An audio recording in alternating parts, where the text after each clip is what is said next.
You're listening to Well Informed Podcast, where conversations will empower you to live your best life.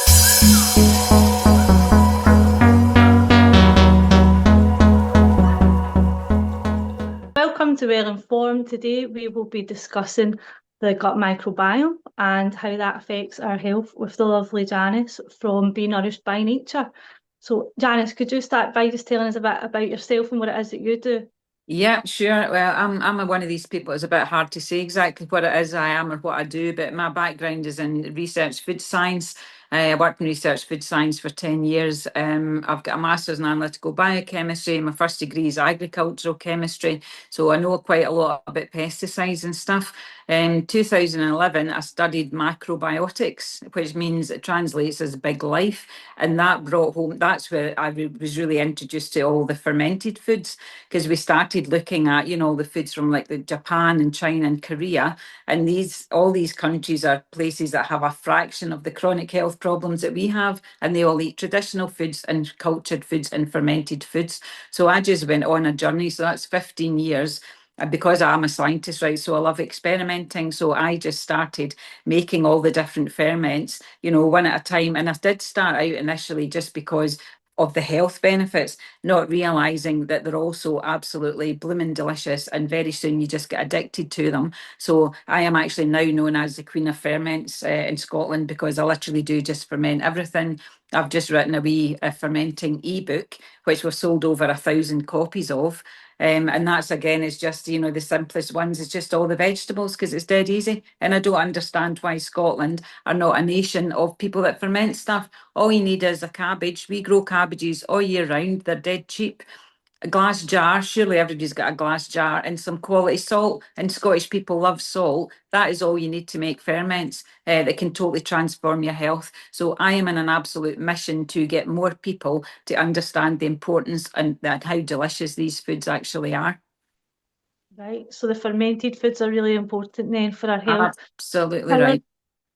how are they linked to that then? What is it about the fermented foods that helps us so much in terms of being healthy physically? Well, I'll speak first about what our gut microbiome actually is, because in our gut we've got trillions of microbes, right? We're all different. We all have a unique gut microbiome with trillions of different microbes that are doing all sorts of different jobs for us. And literally, we would be dead without bacteria because a lot of them are bacteria, but they do things that we can't do ourselves. So they break down food. They produce B vitamins. They produce vitamin K. They produce serotonin, which is a happy hormone. They produce something called butyric acid or butyrate, which literally fights inflammation everywhere in the body. It's our wee gut microbes that instruct our immune cells what to do. So 70% of our immune system is in our gut. And that's why, a lot of the time people will say, "Yeah, does it matter what you eat?" Yes, it absolutely blooming matters what you eat, because 70% of our immune system is in our gut.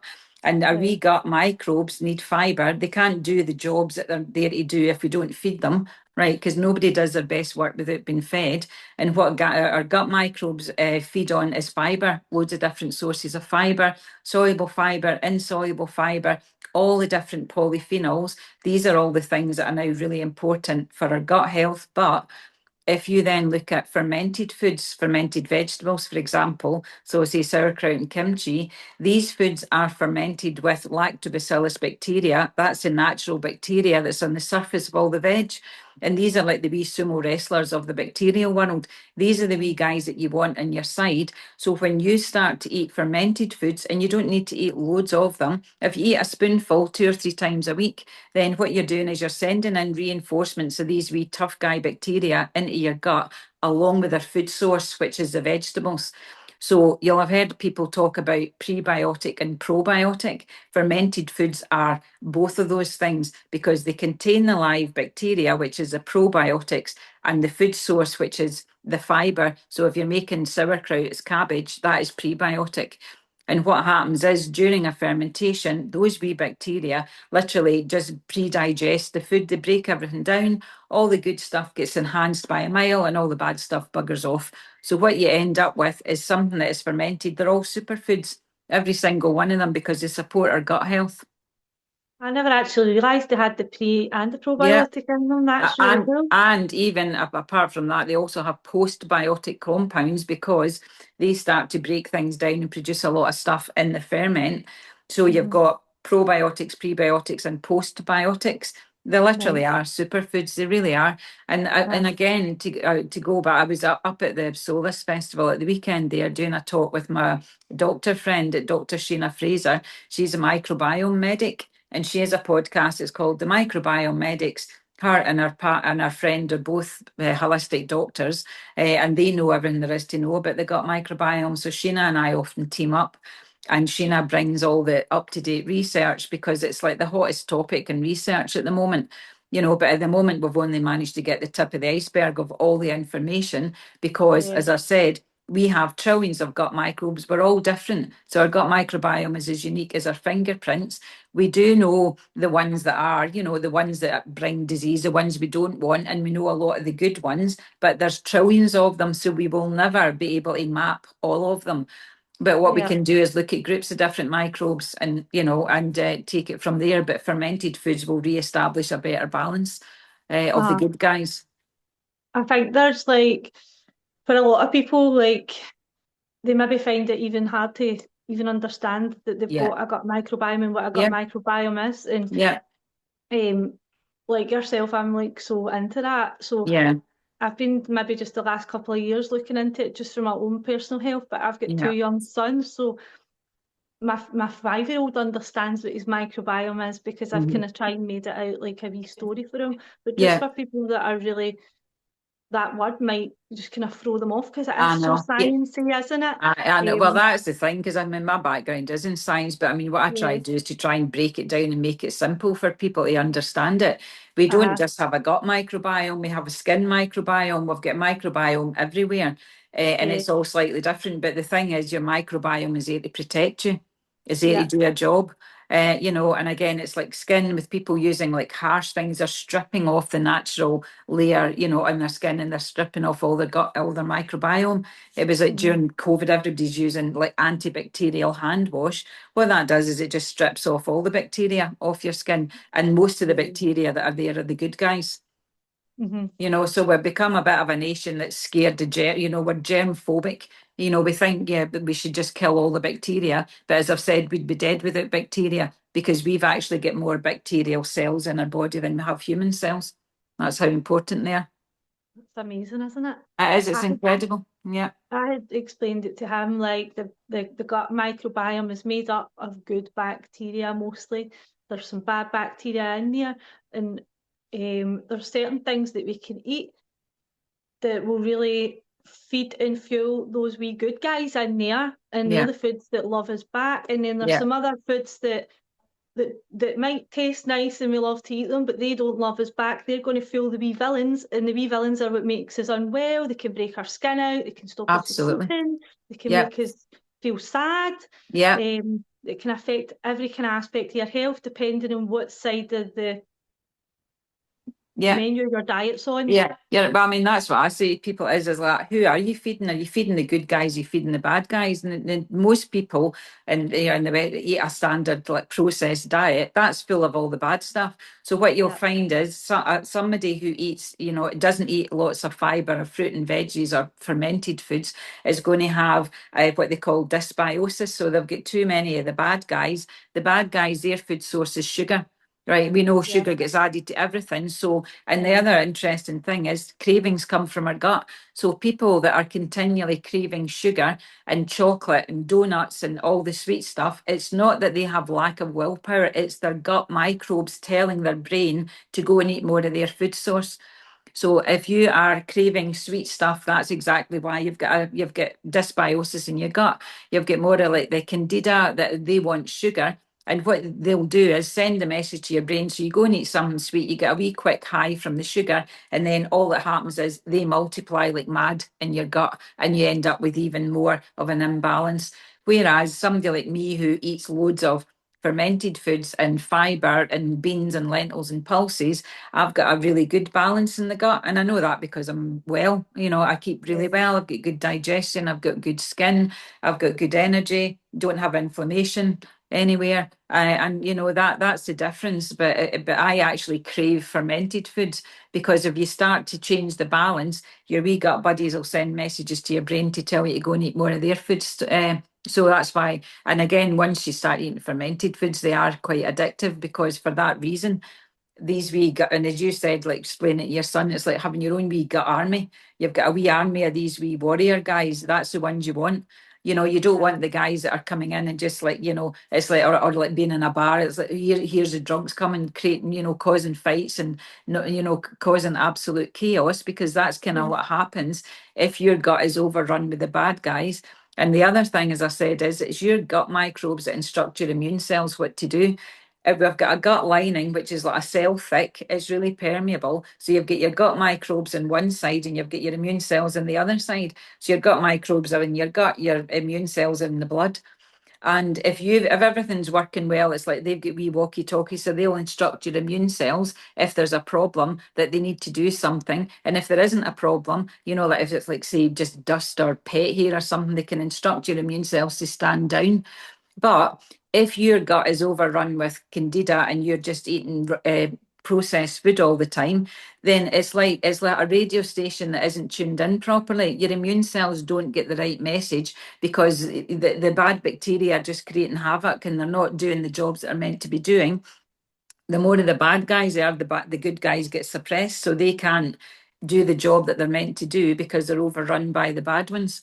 And if you think about it that way, all the autoimmune diseases that we're seeing these days, now cancer's autoimmune, that's when your immune system's not working properly, because your Yeah. immune system should be surveillance mode, checking out if you've got cells growing somewhere that they shouldn't be. Your immune system should be on that immediately. Same with all the other autoimmune diseases that we're seeing a massive increase. It's because largely gut dysbiosis. People have too much of the bad bacteria, not enough of the good guys. And the only way you change that is by what you eat and what you drink and the choices that you make. It's not Yeah. only food, obviously, fermented foods are going to send in reinforcements along with our food source. That is the quickest way to get a better balance.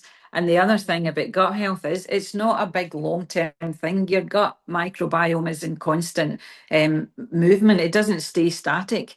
It changes all the time according to what you eat, what you drink, what you're thinking, who you're hanging out with.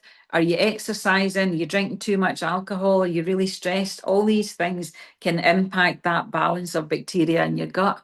But for me, the biggest thing is the food that we eat. That's one of the most important things. And that's where the fermented foods come in because they are just way better than having to eat loads of fibre, which is what we're recommended to do now.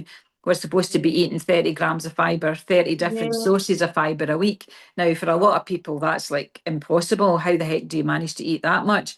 But Yeah. again, I can do that in one meal because I eat fermented foods that have lots of different sources of fibre in them because Yeah. things like spices and herbs, they all count as well. So for Yeah. me, it's quite easy. But for other people, if you're eating a standard processed diet, but you need to start somewhere and try and get more Uh, fibre into your diet. But if in the absence of wanting to do that, then start eating some ferments and that will start to boost your gut microbiome.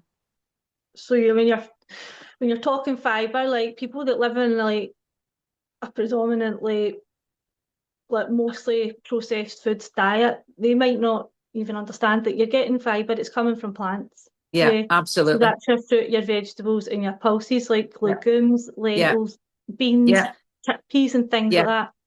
And you're also getting it from herbs and spices, so yeah, like parsley, yeah, paprika. So yeah, if you're making a curry with like 7 spices in it, yeah. that's 7 plants for the week. And you're Yeah, there was the study spices for by a Zoe kind. that said to get 30. Is Yeah, that right? spices count for a quarter of a point because you're only adding pinches of them, but they do Mm-hmm. still add up. Another way to get more, diversity into your diet is eating seasonal food. Eat what's in season. So many people just eat the same stuff all year round. That's not how we Yeah, evolved. We evolved to eat seasonal food. And at yeah, the moment in the summer, you've got all the Scottish berries, the strawberries, the raspberries. They're absolutely delicious. When you're going to be eating lighter foods, more salad things, cucumbers, tomatoes, all of these nice light foods, but hydrates. we're not eating them all year round. But that's the problem now because you can buy strawberries in the middle of December and they've come from New Zealand or somewhere else, flown thousands of miles and with loads of chemicals. So it's Yeah. not the same. you know. But anyway, my main thing to say to people is eat real food. First and foremost, eat real food. If you are eating processed food that's full of chemicals, and there are thousands of chemicals routinely added to food, I know because as I said, I worked in food science. And the food industry are not interested in your health. They just want to sell you food that will be addictive. And again, you'll get all these health claims on foods, oh, added vitamin D. And, then people think that's a healthy choice. It's not. They're just adding synthetic vitamins so that they can tick a wee box and say this is good for you. Whereas if Yeah. in the food they're adding synthetic vitamins, this is where it doesn't make sense to me. The way that the food industry is going, we're moving further and further away from eating real food to more and more and more processed novel food sources that our body doesn't actually it doesn't recognise. Our body recognises real food. That's the food like your gran would have, ate vegetables, fruit, things that we know are actual food. The way that it works these days is, and it's big business, the food industry is massive business. One of the biggest ones is like the gluten-free market, because that's now massive, because now pretty much everybody thinks they've got a problem with gluten. Which, okay, some people do have, but a lot of people are switching out and going to gluten-free products like bread and cakes and biscuits and stuff. And I can tell you right now that gluten-free products, they all add, you take gluten out, gluten's like glue. It holds everything together. You take the Yeah. gluten out, you have to add other stuff to give you structure. If you're making like baked goods or anything, what they're adding is emulsifiers, right, which have been scientifically proven to damage your sensitive gut lining and damage your gut microbiome. So people that are going and buying gluten-free products thinking they're better for them are making a bad choice. And that's what I'm all about, is to try and demystify all of these things that we've been told that are wrong. We've Yeah. just been misled. We have, and it's for profit. It's all for It's profit. always for profit. That, of Yeah. course, it is, because it's an industry, same as the pharmaceutical industry. If the Yeah. pharmaceutical industry worked, we'd all be well. We wouldn't need the drugs. Mm-hmm. It doesn't work. What the pharmaceutical industry model is to work on research drugs that people will be put on for life, like Yeah. metformin for type 2 diabetes, statins. These are massive money spinners. All the cancer drugs, there's more people make money from cancer than there is die from it. So go figure that one out. And Oh, now it's wild. one in two people are getting diagnosed with cancer. One in two. But for me, it's like, why are people not questioning those statistics? Why are we not questioning? Why is that happening? Cancer isn't something you catch. It's something, Yeah. your own body that isn't functioning properly, because your body isn't working, your immune system is not working the way it's supposed to. And again, Yeah. that comes back down to your gut. But people are still told, if they're going through chemo or anything else, eat whatever you like, doesn't matter, you need to put weight on. And that is absolutely awful advice, because if people carry on doing that, eating sugary food, processed food, if you're having chemo, chocolate biscuits, cups of tea with milk and sugar in it, you're further depleting your own body. And It's what a people death should, sentence. of course it is, but the thing is, Nicole, that a lot of people don't know that there's another choice because they're not given it. And that's Yeah. very much what I'm trying to do, is to try and raise awareness. My belief is that our body's meant to heal itself. That's what I believe, 100%. If Me you too. get symptoms of something, it's your body trying to get your attention to tell you something's out of balance. It doesn't mean to say that we need to just go to the doctor and get a pill, because what pills do is they just mask symptoms. And Yes. every medication will negatively impact your gut microbiome as well. It doesn't get Uh-huh. to the root cause.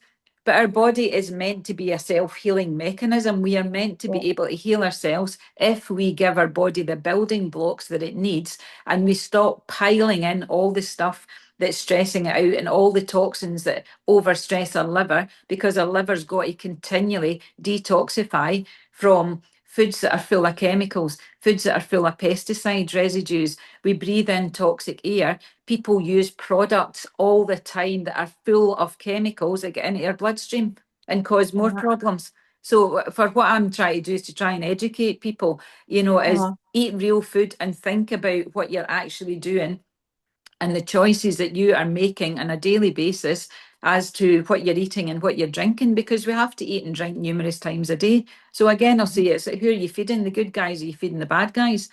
And every time I sit down to have a plate of food, I'm looking at it thinking, right, okay, that's great. I've got numerous sources of fibre. I'm feeding the good guys in my gut because I want to feel good today. I've got a lot to do and I want to fuel the wee gut buddies. And these are the best blooming friends you'll ever have in your life, is these trillions of wee, I call them gut buddies. These are the best friends you will ever have because they are there to keep you well and keep you, focused and give you energy and make you feel good. And, that's what they're there for, but they can't do the job unless we give them what they need and stop piling in the stuff that's depleting them. It's Yeah, it's not rocket science. It's really not.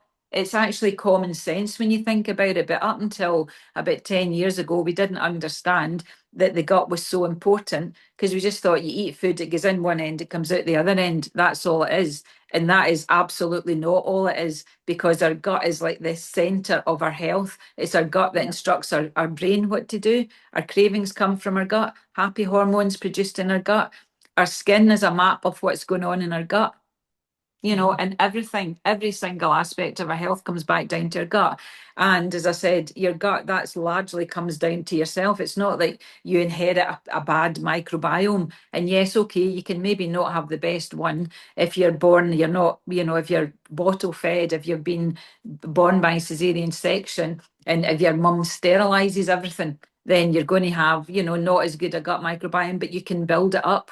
And that's what we yeah. need to be doing. You're not stuck with a crappy gut microbiome. You're not. You can change it. And you can Mhm. change it in a matter of weeks if you start to understand and eat the foods that are going to support it. And what we were saying there when I was saying about like the 30 plants a week and that and what that could involve, the fibre that feeds the microbiome, which is your plant foods. You're saying that in their fermented foods, you're getting multiple plants in one Absolutely. fermented food. So Yeah, you're only eating a wee bit of that here and there throughout the week, and absolutely. that is going to boost it every Yeah, time you have it that to eat. absolutely is.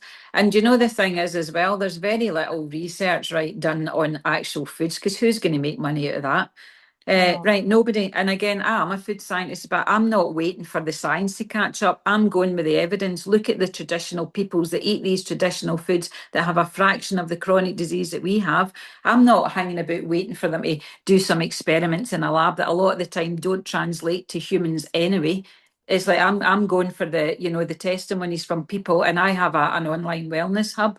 With about 250 people in it at the moment, and in that wellness hub it's a we have an online, it's a community, it's turned into an amazing community of people that all just want to, live their own best life. It's not about telling everybody needs to be vegan or everybody needs to eat keto or everybody needs to. We need to get back and tuning into our own body. And that's what our gut intuition is. It's a blooming superpower.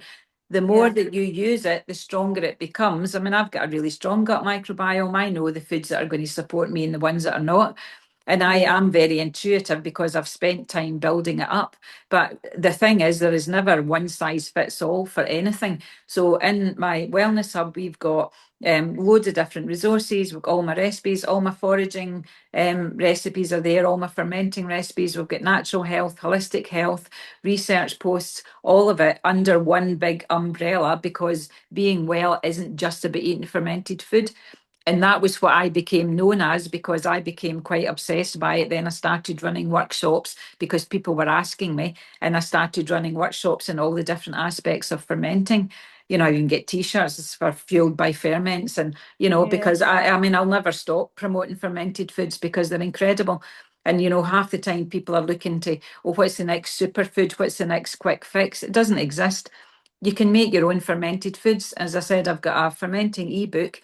It's all Hello? my favourite fermented recipes I've developed over the last 12 years or so. They are Mhm. absolutely delicious. They're really easy to incorporate into your diet. And once you follow a few simple rules, you are absolutely not going to poison yourself because that's what people are scared of. But what people don't realise is a fermented food, like if sort of sauerkraut or kimchi or something, that is a totally inhospitable environment for the pathogenic bacteria. E. coli, salmonella, botulism, they can't survive in the level of salt and acidity that is in a ferment. It's only these wee tough guy lactobacillus bacteria that can survive in that environment. And Yeah, once you have a selective environment for bacteria are absolutely brilliant at multiplying like mad. And that's what you want. you want your ferment to have trillions of these wee tough guys just waiting to get into your gut and establish a better balance in your own gut. And it's magic, honestly, it's a magical, because these wee bacteria transform like a cabbage into a superfood, which is sauerkraut. Sauerkraut is the highest food source of vitamin C by an absolute mile, way higher than oranges, kiwi fruits, or anything else. Sauerkraut is the highest source of vitamin C, and it's why they used to take big barrels of sauerkraut on big long voyages, because sailors used to die of scurvy. Scurvy was a skin condition due to a lack of vitamin C. Big long voyages, they couldn't preserve food long enough, fresh food, so sailors would end up getting scurvy, and it affects your skin, and then your skin all starts to kind of like break up and fall off. It's horrible. But they discovered that if they took sauerkraut, it's perfectly preserved for months. So as long as they were eating sauerkraut, they didn't get scurvy, because sauerkraut is really high in vitamin C. It's amazing, isn't it? Like Yeah. you literally are what you eat. Yeah, yeah. But now, as I said, the saying is now you actually are what you host. You are your gut microbes. That's what you are. And again, as I said, the cool thing is you can change it. It doesn't stay the same. It never stays the same, because it changes all the time. As I've said, for all the reasons. And people know now that if you take antibiotics, you're literally destroying most of your good gut bacteria. But what people don't realise is you need to build it back up. And it's exactly the same with anybody going through chemo or any of these toxic treatments, because that's like sending a blooming hand grenade into your gut and destroying everything. Right. So, and again, as I said, 70% of your immune system is in your gut. If you have been through horrible toxic treatments, you need to then be rebuilding your immune system back up from the ground, because it's been literally obliterated. And because the chemo will kill healthy cells as well as cancer cells. So you need to absolutely build it back up. And the way that I would liken that is you can either, it's like the three little pigs with their houses, you can build it up with straw, right? So that is if you carry on eating the processed foods and not exercising and being stressed and drinking alcohol, you will build a foundation on your immune system that's like straw. And as soon as the next virus or infection comes along, you'll be totally floored because you have no backup. Or you can start to establish a strong foundation by getting real food into your diet, by getting diversity into your diet, and by eating ferments. That means then you're sending in the right workers, the wee tough guys that know what they're doing, along with the right building blocks to rebuild your immune system in a stronger setting. So it's like having a foundation of concrete, and you're building it up into a strong immune system, which means that if an infection comes, you might have a few symptoms, but you're not going to be floored. You'll have resilience built in, you'll get back up again. And that's what people don't know. And it's because in my wellness hub, there's lots of people, mostly women, that have been through cancer journey. And pretty much all of them have come through whatever treatment they've decided to go with chemo, but they've totally supported their own immune system all the way through by eating real food, by getting outside, by exercising, positive affirmations, drinking kombucha, doing all of these things. And every single one of them has come through with minimal side effects. And the treatment's been effective, as opposed to somebody else who doesn't do that. They have all the side effects and it doesn't work so well. So again, that comes down to a choice. That's empowering for anybody that's facing that, to know Of course it is. that they do have a choice. They don't need to sit back. I feel like people go into hospital settings and things like that and they think they just don't have a say. I know, but that's exactly it, because they're not given. People don't question things anymore, Nicole. But I'll tell you something, people in my wellness hub question things. I was told that I had osteoporosis last year.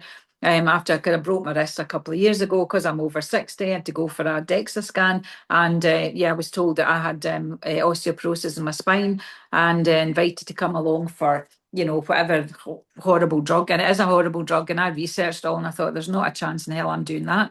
I have, my diet is really good. My gut microbiome's okay. But what was the situation for me is my cortisol was all out of whack. So my stress hormones were all over the place, because I'm actually the way that I live my life. I'm quite busy. I'm always moving from one thing to another. I probably get ADHD or something, because I'm really always, I need to do this, I have to do that. So my body thinks, oh, I'm not safe. So what happened is my bones have been impacted, not because I don't eat well. I do eat well, but I didn't get the stress thing right. So that happened last year. So and again, my belief is I can heal myself. I don't need to be taking drugs that cost loads of money that are going to negatively impact my health. I can heal myself. Your bones are living tissue. You can rebuild them, doesn't matter what age you are. But if you go along, and I went along to see the consultant, and no mention at all about diet or exercise, it's just right in with, here's the drugs that I would recommend. And do you know what the two side effects from the drugs that they were suggesting to me to take for my bones? It's necrosis of your jawbone, right, which is irreversible. So that's one of the side effects. And the other side effect is that your big femur bone, your biggest bone in your body, can just split in two. Right, so that's two, and okay, side effects don't happen to everyone. But when I said to the consultant, she's like, well, it only happens to like whatever 1 in 1,000 people. I was like, well, I don't want to be the 1 in 1,000. I am taking control of my own health. And again, that was an opportunity for me to prove to myself that if I can, my body will heal itself if I understand what it needs.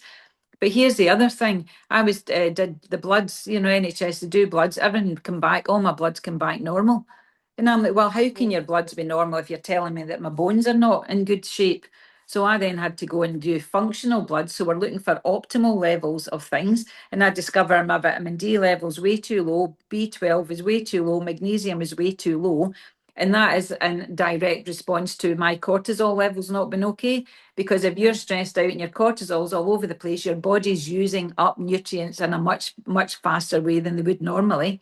So if I'd just listened to the NHS, I would have thought, okay, well, I don't need to bother supplementing anything. I'll just go and take these drugs that cause side effects. And I thought, I'm not doing it. But again, as I said, there are loads of people in my wellness hub that have been told loads of different things. You can't do anything about it. I don't believe for 1 second that anybody should step back and say, I'm just going to hand over my healing to somebody else. Nobody's coming to save anybody. We are all responsible for our own health, and it comes down to the choices that we make. Yeah, absolutely. I totally agree with that so much.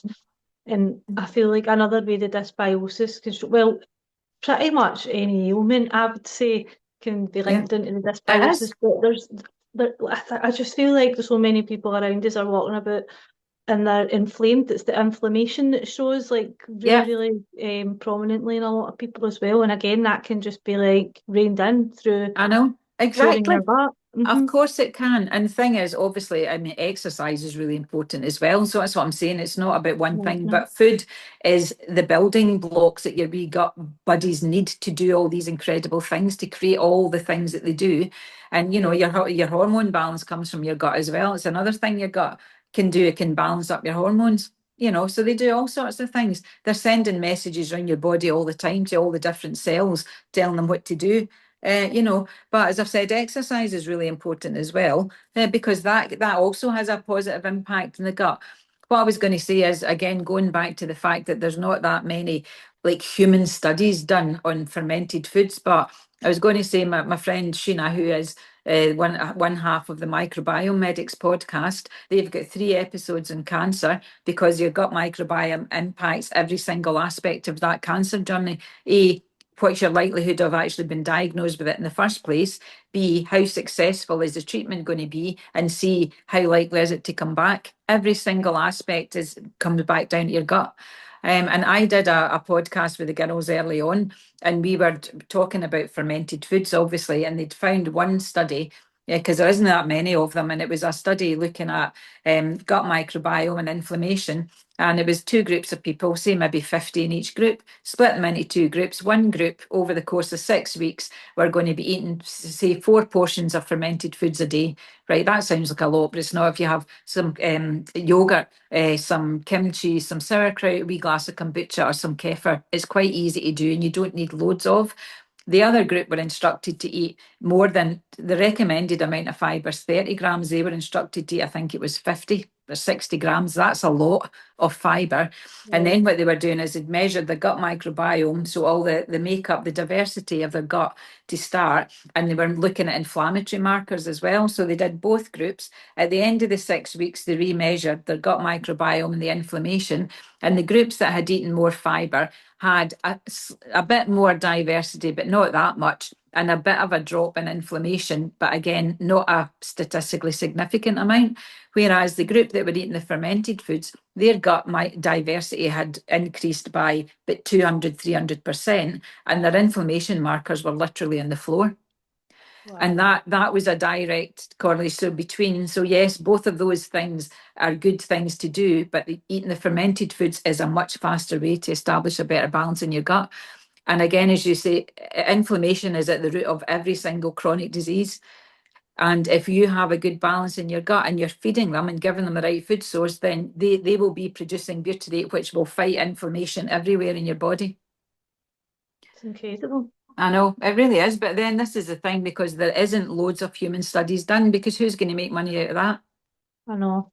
And that, I know It's that frustrating. sadly is what it comes down to, Yeah. and a lot of things it's like that, oh, well, we don't really know, we haven't tested it. And I know, because I wrote papers that were published in scientific journals. Data can be manipulated. And Hmm. data doesn't always translate into human studies, which is why, as I said, I'd have to get a science background, but I'm going with testimonials from people and looking at people's in cultures that eat differently to us and they've got a fraction of the chronic disease. That's what I'm going with. Yeah. Um, The blue zones.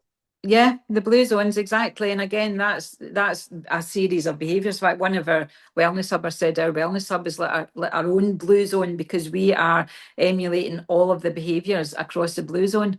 Okay, we don't get sunshine. That's one of the biggest ones. The weather's generally not so good here, whereas a lot of the blue zones are, tropical. There's Sardinia or Icaria and Greece, or, they get better weather. And vitamin D is massively important as well. So again, what do we do? As soon as the sun comes out, everybody's slavering on chemical sunscreens that block the absorption of vitamin D and have all sorts of chemicals in them that get absorbed into your bloodstream. So Yeah. we've just totally got it wrong. I actually do quite despair sometimes of how wrong we've actually got it. And in terms of science and food science, we're not progressing at all. We need to go back the way. That's what we need to Uh-huh. do.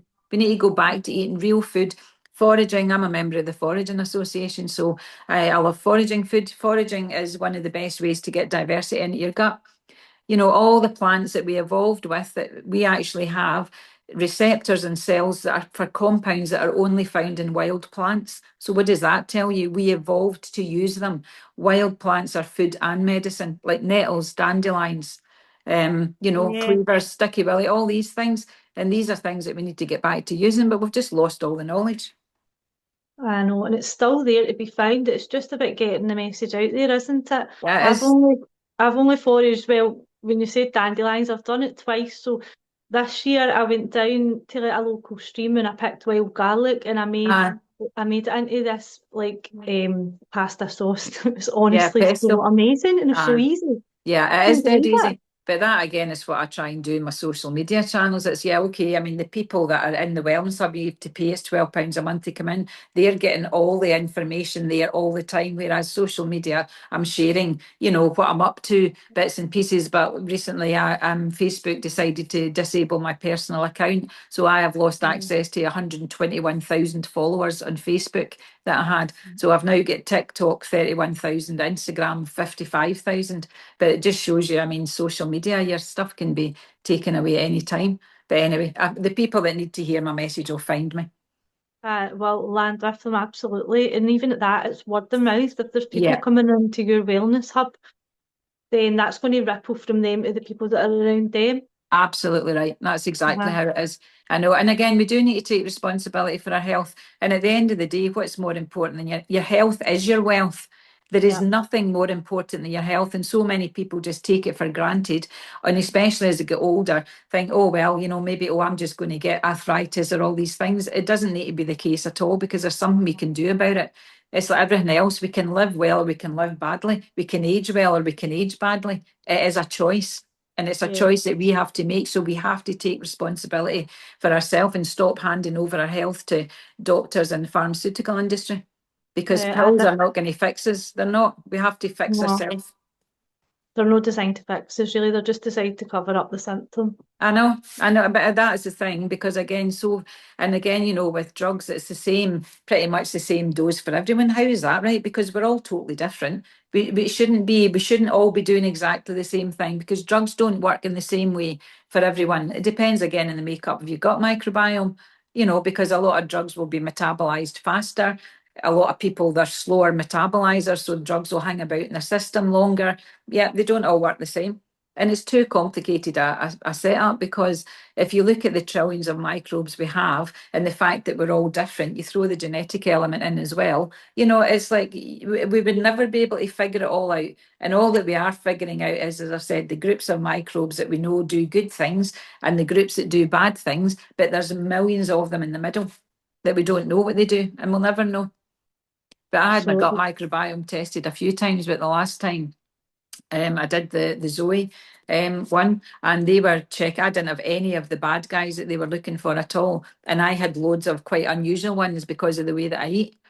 mhm. Because I eat forage foods, I eat wild food. I eat a pretty diverse diet. I'm pretty much plant-based. I eat fish and I eat eggs and goat's cheese, but I don't eat meat. But most of my meals are based around, pulses and lentils and fibre. I make all my own sourdough, make all my own ferments, drink kombucha, make kefir bread. I do all of it. And as I said, I feel great. So that's why I keep promoting it to other people. And it's Yeah, almost become like a mission in my life. I'll never stop telling people about the importance of looking after your gut microbiome, and try some fermented foods and just make them.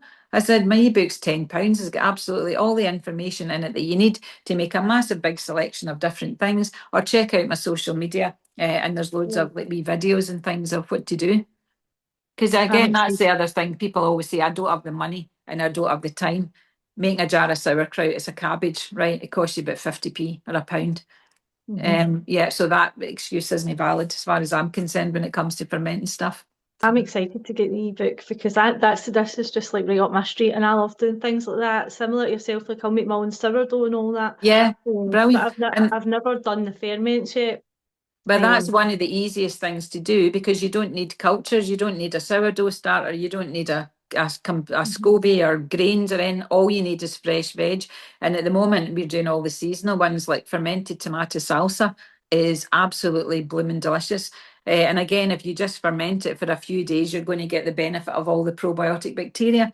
And you Yeah, get a really unique flavour from fermented food that you just don't get anywhere else, that I'm totally addicted to. Is that wee fermented, zingy kind of sour tang that I just mhm. absolutely love. So again, you can ferment different things all through the year according to what's in season. And that is a brilliant way of getting some diversity into your gut. So again, as I said, it's like sending in wee reinforcements of the wee tough guy bacteria. I imagine them all getting in the wee parachutes and landing. It's like, right, we're here to help out, and get rid of any bad guys that might be there, because that's what it is.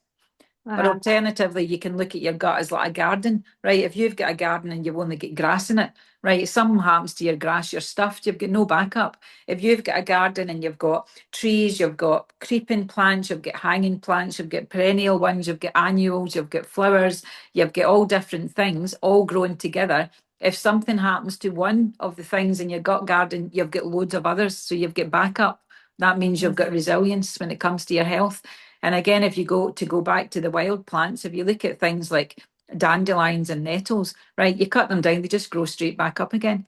That's because they have resilience built in. When we start to use them and eat them, we get that resilience as well. Which means that if we are exposed to bacteria or viruses, we might get them and have a few symptoms, but we're not going to be floored by them. We're going to get back Yeah, up. I don't know if you remember that. It was used to be called a wee advert. It was Weebles. It was wee things. It was like the wee advert was Weebles wobble, but they don't fall down. They're wee weighted yeah. things for kids. And that's exactly that. You can get down, but you just get straight back up again. Mhm. Because you've got the backup, and you know how you're. And the other thing, as I said, is people don't understand how their body works at all. I Yeah, liken it to like if you buy a washing machine, right? You know how to put it on. You know one program. You don't learn the rest. People don't know how their body works. They don't have a clue. exactly. If you get a symptom, your body's trying to tell you something's not right, because people don't know. People don't even know where their organs are. I think most people would know where their heart is. But again, it's like, where is the education? Where are we Uh-huh. educating people about the things that are actually important, that are going to allow you to lead a better, more happy, more vibrant life? And who doesn't want that? And you're not going to get that unless you go and find it. Absolutely right. It's not, and as I said, nobody's coming to save anybody. We have to Mhm. realise that we need to take responsibility for our own health, and we can reduce our risk of every single chronic disease. We can massively reduce it by the behaviours the choices that we make.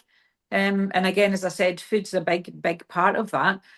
Because if you're not eating enough of the right building blocks, how is your body meant to do all the things that it does without the right materials? And that's what it comes down to. And you were saying earlier a bit about like the gluten free and stuff like that.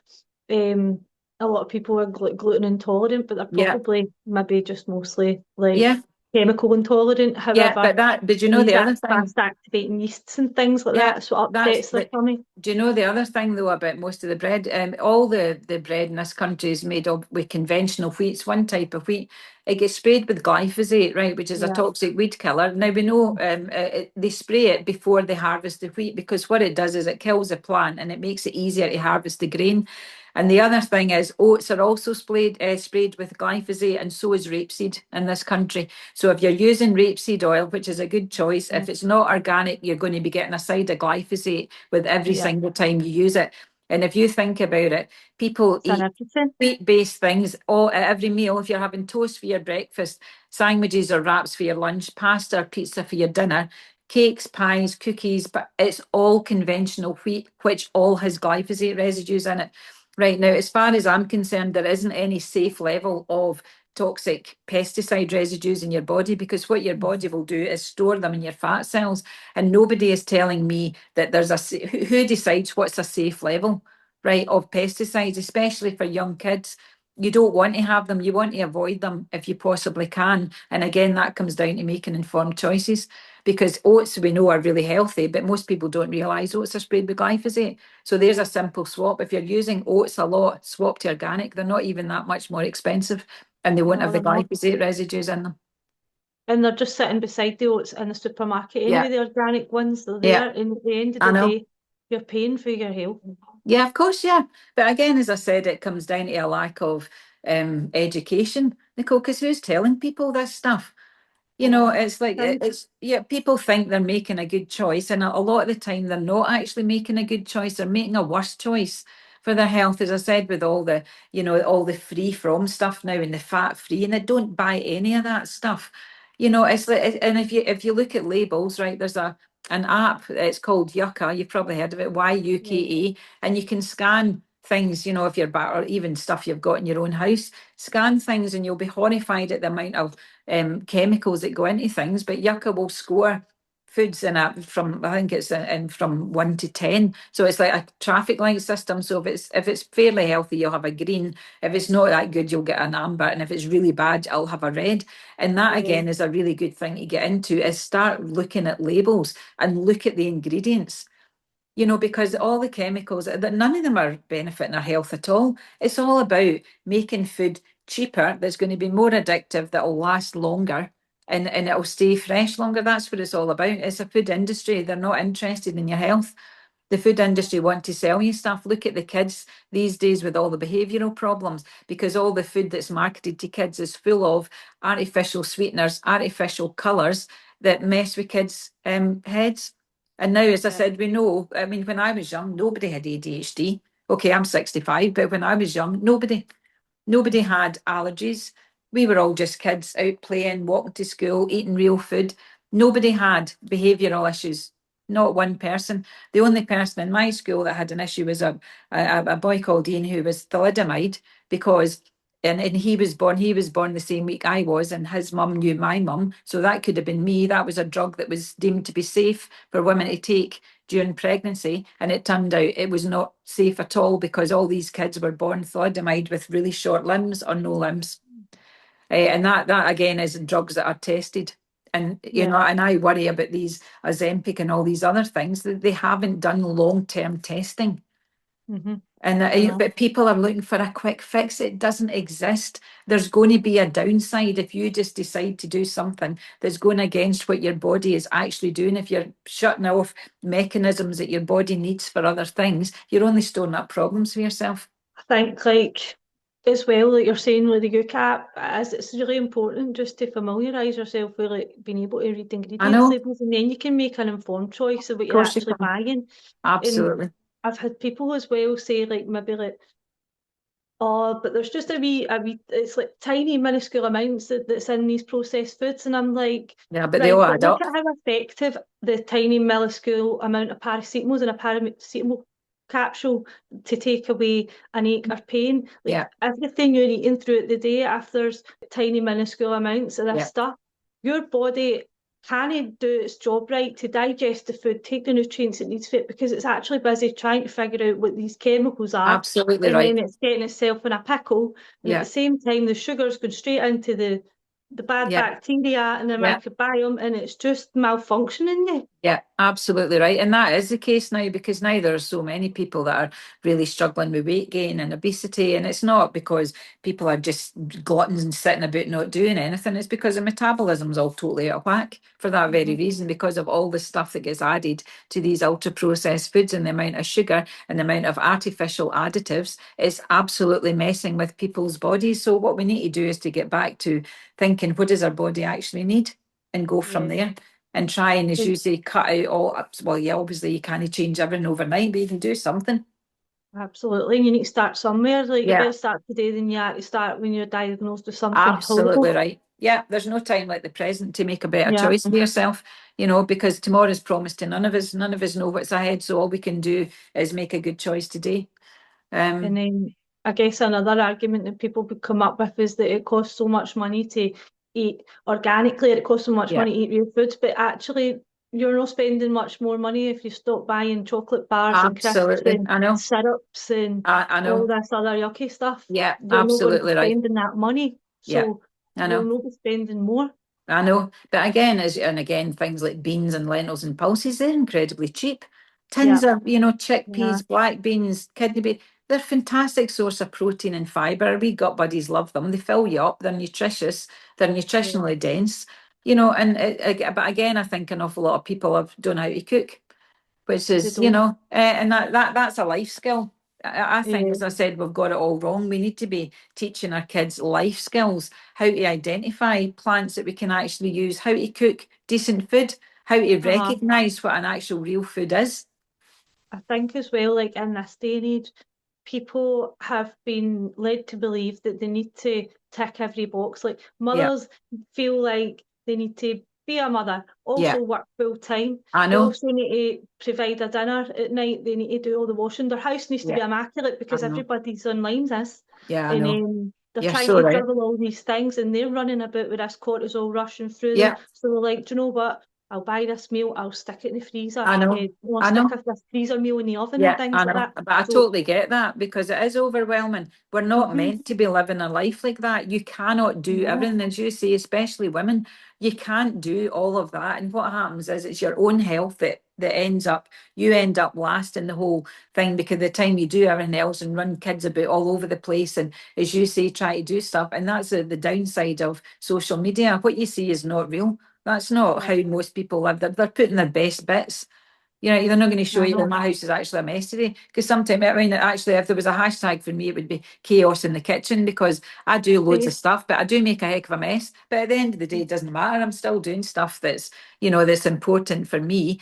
And yeah, I've got a fridge magnet that says only boring women have immaculate houses, because I'm too busy out foraging or doing the things that I want to do. And yes, it's lovely to have a clean house, but people have the houses are too clean, sterilising everything, killing all the bacteria, especially if you've got young kids. You want them to be outside crawling about in the dirt. That's how their immune no, system actually gets a job to do and a bit of a workout.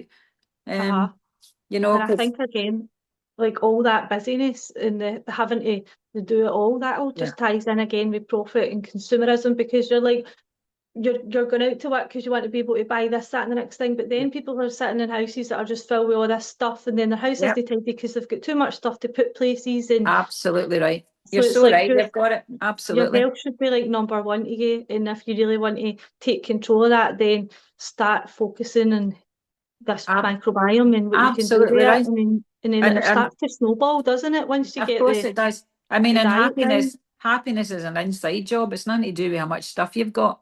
Nah, And again, you might get a wee high or buy something new, and then until that novelty wears off, then you need to get something else. Or what's somebody else got? I mean, I don't. I've never lived my life like that. I don't actually care. I don't compare myself to what anybody else is doing. I like to be in my own space, doing what works for me, and I don't judge or compare. But I do see that there's an awful lot of people that are basing their happiness on buying stuff. Yeah. And that never works. It doesn't work because it's too Yeah. short. It's a Happiness, as I said, losing is an game. inside job. I've Mm-hmm. got a sign actually up that says that, you know, and I do believe that. And I That's think, as I've good. said, we've got it a bit wrong these days. It's too much comparison, too much people thinking I'm not slim enough, or I'm not pretty enough, or I'm not this. And especially women, there's all of this, and even aging. You know, it's like, oh, I've got wrinkles. So bloody what? You're supposed to age. I'm 65. I don't want to be any other age than the age that I am. You know, and that's what, as I said, I think we're always hankering back to how can we be young? You can't anti-age. There's no such thing. You can age well, but you're Yeah, aging, and it's a privilege to get older. You know, it really is. absolutely. And it's always about this comparing yourself to everybody else. And you know, my mum used to say comparison is a thief of joy. It really Yeah, is, because you'll always find somebody that has got what you don't have. And what we do need to do is to focus on gratitude. What have we got? You know, and yes. if you've got your health and you're here to live another day, and you've got your kids and your kids are happy and doing well, then that's gratitude. That's what we need to be doing as well, you know, and being grateful for the fact that we've got a body that works, you know, that we can go out for a walk, you know, that we can go out and listen to the birds in the morning, and you know, smell all the roses and everything else. These are all the wee things that we need to be grateful for, because it's only when they get taken away that you realise how important they were. Hmm. And they are. And things as simple as that can actually really regulate your nervous system. I know, Going on a walk and exactly. listening to the I know. birds and And especially if you do it first thing in the morning when you get up, instead of getting your phone. And I know a lot of people do that. I used to do it myself. As soon as you wake up, you've got your phone and you're scrolling in your phone. You see, but that throws your circadian rhythms all over the place. The same thing late at night, scrolling endlessly. I mean, you can waste hours doing that. I mean, I do that sometimes as well. And I'm like, that, oh, I wish I hadn't done that. But that's what you do instead of leave your phone, put it off, get outside if you can for 5 minutes in the morning and allow the light to get into your eyes, and that yeah. sets you up for a better day, you Does. know. So for that busy mum then it's just doing absolutely everything, and she does just get the processed foods and fire them in the oven or the microwave because that's she's I know. depleted. Yeah, Right. What absolutely. what is what's the first thing she should do to try and improve her and her family's gut health? Well, you get more veg in for a start, but some of the ferments that I do, I mean, they're really fast. I mean, if people have got a food processor, for example, a lot of people have gadgets and they never use them. I've got a food processor with a grating attachment on it, so I make like carrot kraut, which is delicious, ready in 7 days.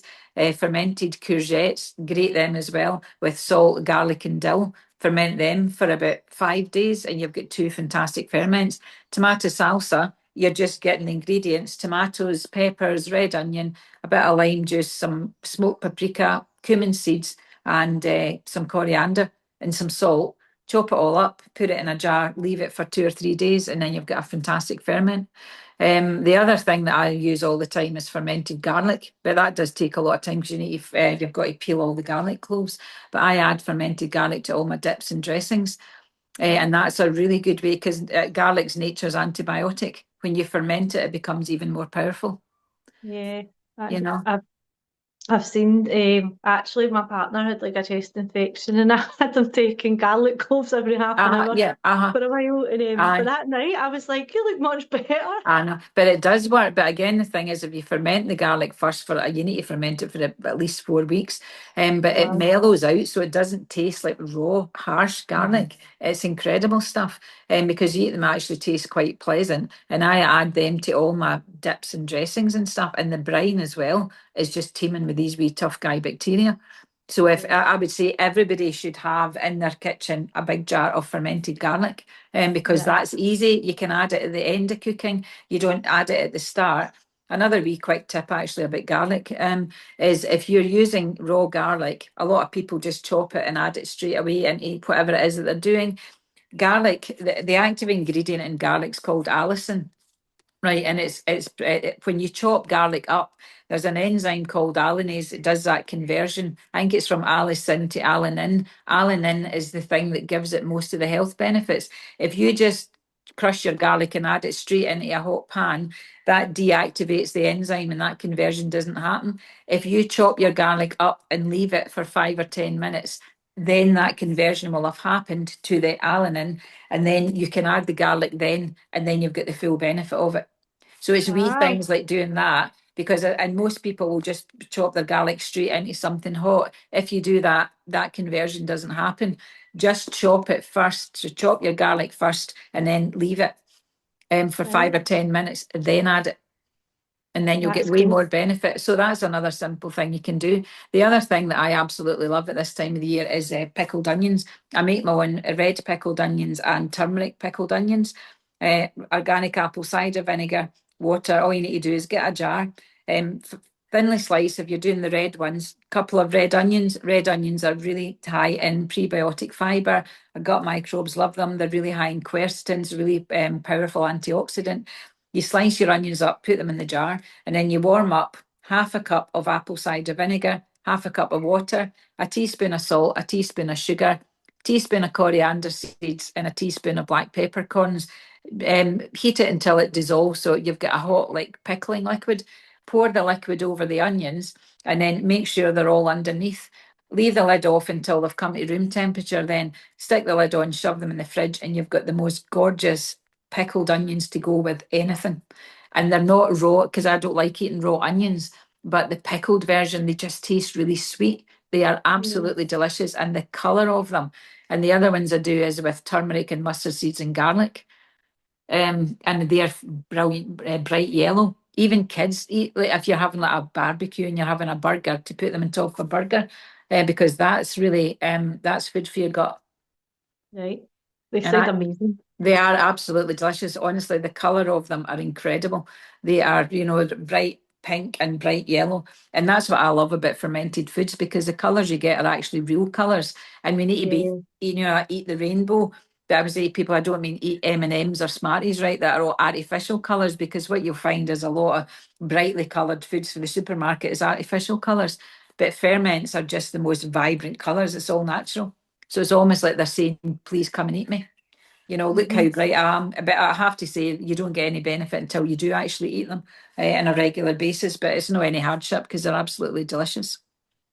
I do eat like quite a lot of fermented foods, but I've never made them. So I'm buying the Vidaz ones for the supermarket at the They're minute. dead expensive as well, though. And as I said, if you Uh, make your own, Nicole, just get a glass clip top jar. You can buy them from Asda. Most of the supermarkets have got them. So all we yeah, need is a litre size glass clip top jar, and then you can make endless amounts of ferments. But buy the ebook, because that's got all my top tips, I'm troubleshooting gonna. guide, all the different things. And it's a brilliant wee book, loads of photographs, how to eat your ferments, and it's got all my favourite things and recipes as Yeah, well, and things you can do with them. So as I said, I can send you the link to that. And the other thing I was saying is the Microbiome Medics podcast, yeah, especially if anybody is dealing with cancer or a cancer diagnosis, they want to go and listen to the 3 episodes on cancer from the Microbiome Medics. yeah. I'll link that below for sure. And that's on That, Spotify. So again, I tell everybody to listen to the girls, because they absolutely know what they're talking about. yeah.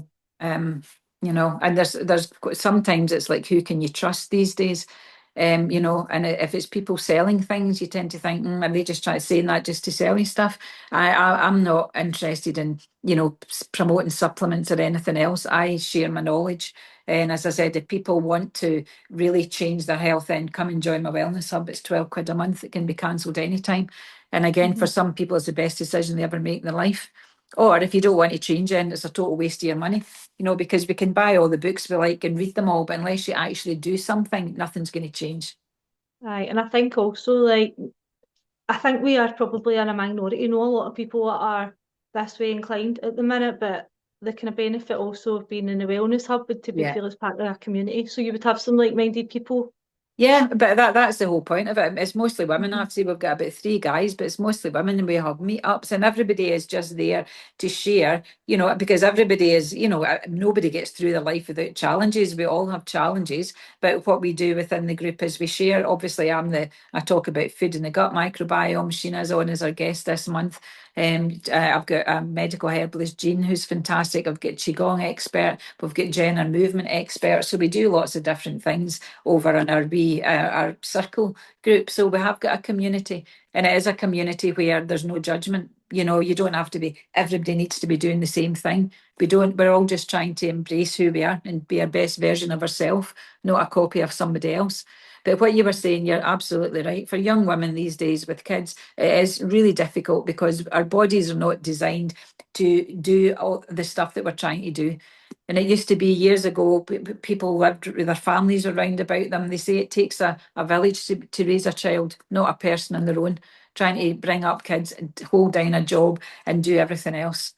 It's not possible, and we're not super women, although some people think they are. If something's going to, you can't carry on at that level of activity, especially if you're, rushing about and you're all stressed out and you're eating processed food all the time. Your body's going to grind to a halt. Yeah, it's going to catch up with you. It'll catch up with you at some point. So Yeah. your advice to them is to eat more veg and get Yeah, ferments into the yeah. diet. Buy seasonal foods. Look at seasonal stuff. You always buy apples, buy pears. If you always get carrots, get something else. If you always buy broccoli, try buying a Savoy cabbage or something, getting that different in because it's about getting the different things. I mean, we're in the summer, so it's salad season. So pile in all the different things in your salad, then make a delicious dressing to go with it. With extra virgin olive oil and balsamic vinegar and turmeric and garlic and all these things because you're adding more benefit and you're adding flavour as well. Yeah. But as I And say, do one thing. I'd say to people, even if you do one thing a month, do one thing and stick with that. That's what I'd yeah, and suggest. just introduce it over time. Yeah, exactly. And would you encourage people who are gluten intolerant to try sourdough, but proper sourdough, not Yeah, one with as long as additives? it's proper sourdough, because that's the Yeah. problem. And because an awful lot of the sourdough that you're getting now, again, that's another big buzzword. Oh, everybody wants to, sourdough, but a lot of the sourdough that you buy, they're still adding preservatives and they're still adding extra yeast, so they don't allow it to ferment for long enough. I mean, I've made my sourdough ferments for usually about 24 hours or Yeah. overnight, and then it's in the fridge, and it's the time that is needed for the bacteria in the starter to break everything down and make that highly digestible. But if you're buying a real sourdough, is going to cost you about a fiver in the Yeah, shops. I know. And again, I actually mill my own flour. I've got a wee flour mill, so I mill my own like rye flour and wholemeal flour and spelt flour. Because again, as I said, white flour's glyphosate gets added to it. Hmm. So if you And are baking at home, try and buy organic flour. yeah, Dove's Farm's good, isn't it? Yeah, Theirs is that's good. Yeah, organic. that's Yeah. good. And again, it's all about the pesticide residues. And if people are eating, small amounts all the time on a daily basis, they're going to build up and cause them a health problem further down the line. So it's Ah, just that being makes sense. aware. It's just about raising awareness. That's what it is. Start looking at labels. Get the Yucca Uh, app, download it in your phone. It's free. and a lot of people also don't know that. So if you're buying non-organic, the fruits and vegetables and things like that, they're all sprayed with pesticides and there's the glyphosates in there and that is really Yeah. harmful. There's So you can watch a them. dirty dozen list. There are some things that are worse for pesticide residue. Some things are okay, like bananas, avocados, they're all right. And it's called the dirty dozen list. It gets updated every year. So there's certain things. Grapes are always on it. Apples are usually always on it. Blueberries are on it. Spinach is on it. Potatoes, can't remember what else, but I've got a wee list, but people can Google it. So it's called the Dirty Dozen list. So if Uh-huh. you are eating the things that are on the Dirty Dozen list all the time, then you're getting more pesticide residues.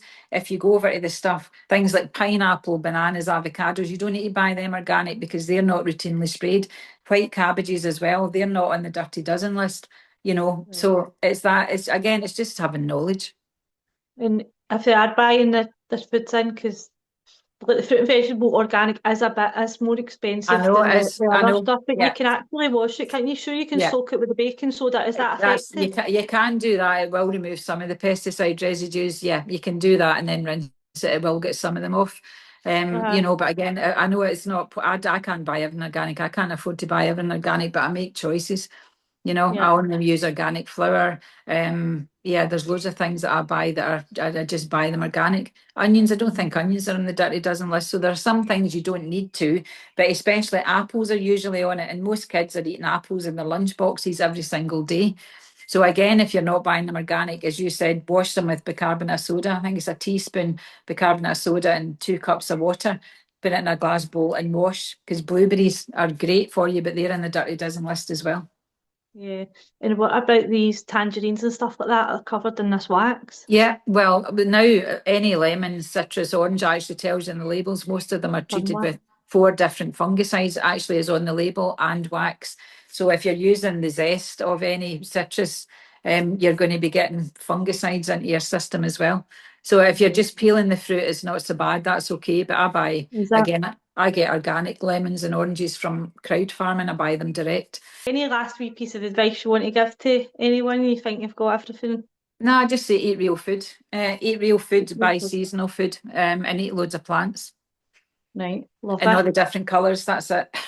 And eat some ferments, that's the icing on the top of the cake. Yeah, get some ferments in your diet. Where can everybody find you? Well, at the moment I'm on Instagram at Be Nourished by Nature, and I'm on TikTok, Be Nourished by Nature. I was on Facebook, but my Facebook account, I can't access it at the moment. So you'll find me on Instagram or TikTok. Right, that's great.